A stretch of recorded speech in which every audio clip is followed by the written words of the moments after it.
treasures of wickedness profit nothing, but righteousness delivers from death, verse 2. Now we know every time we read Proverbs 12, we know in Proverbs 12:5 we got a definition of righteousness. Righteousness is right thinking. And here's what repentance means.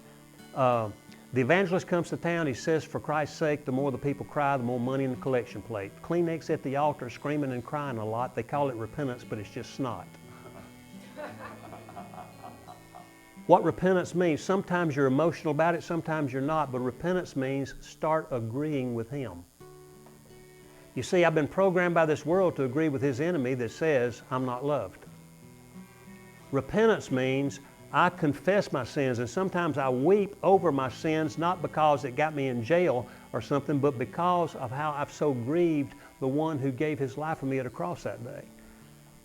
This is godly grief and conviction that leads to godly repentance. And godly repentance is when in my heart I shift and I start agreeing with God, and I start calling sin, sin.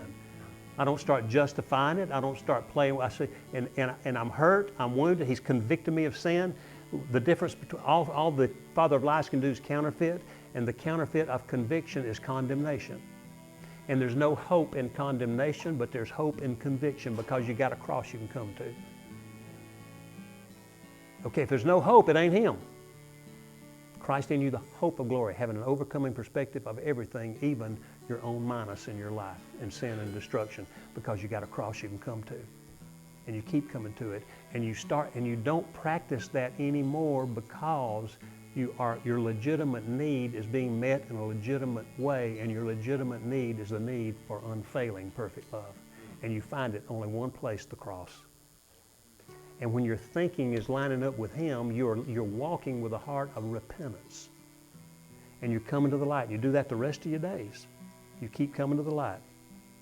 And you get freer and freer, okay?